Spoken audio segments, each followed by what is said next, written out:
ছয় দফা দাবিতে চট্টগ্রামের ২ নম্বর গেট এলাকায় সড়ক অবরোধ করে বিক্ষোভ করছে পলিটেকনিক ইনস্টিটিউটের শিক্ষার্থীরা। এই বিষয়ে আরো জানাতে আমাদের সাথে যুক্ত হচ্ছেন রাকিব। রাকিব, আপনি জানাবেন যে তারা যে রাস্তা অবরোধ করে রেখেছে, যান চলাচলের ক্ষেত্রে আসলে ভোগান্তি কতটা লক্ষ্য করছেন? বান্ডেল থাকলে প্রতি সেনমানিতে টাকা বাঁচবে। বিকাশ সেনমানি বান্ডেল কিনে জিতুন প্রতি লেনদেনে।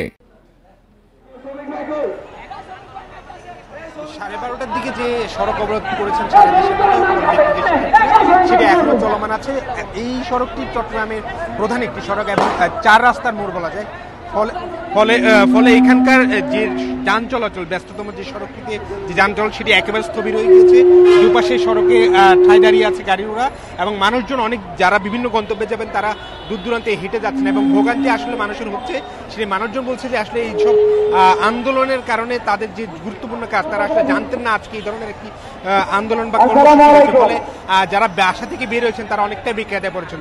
এখানে মূলত যে 6 দফা দাবিতে শিক্ষার্থীরা সড়ক অবরোধ করেছেন তারা বলছেন তারা রমজানের সময় আসলে এই ধরনের কর্মসূচি দিয়েছেন। সেক্ষেত্রে সরকার এবং প্রশাসন থেকে তাদেরকে আশ্বাস দেওয়া হয়েছিল এবং সেই আশ্বাসের ভিত্তিতে তারা আন্দোলন স্থগিত করে, কিন্তু পরবর্তীতে তারা ক্লাস পরীক্ষা বর্জন সহ নানা ধরনের কর্মসূচি তাদের ক্যাম্পাস কেন্দ্রিক আয়োজন করে। ফলে সেই দাবিগুলো তাদের যখন তারা পূরণ হয়নি, ফলে তারা আজ সারা দেশে আসলে একযোগে তারা এই কর্মসূচি পালন করছেন এবং তারা শুধুমাত্র সড়ক অবরোধ করেনি, এখানে পাশে রেলপথ রয়েছে, অর্থাৎ ঢাকা চট্টগ্রাম কক্সবাজার যে সড়ক রেলপথটি রয়েছে সেই রেলপথও অবরোধ করা হয়েছে। যদিও এখন পর্যন্ত সেখানে কোনো ধরনের ট্রেন চলাচল করেনি, অর্থাৎ ট্রেনের যে নির্ধারিত সূচি সেটি না থাকার ফলে এখন পর্যন্ত কোনো ট্রেন এখন আটকায়নি।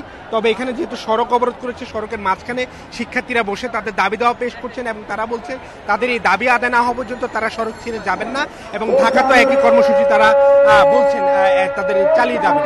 এখন পর্যন্ত শিক্ষার্থীরা তাদের সিদ্ধান্তে সড়ক অবস্থান এখনো তারা চালিয়ে যাচ্ছেন। আব্দুল্লাহ রাকিব জানাচ্ছিলেন চট্টগ্রাম থেকে।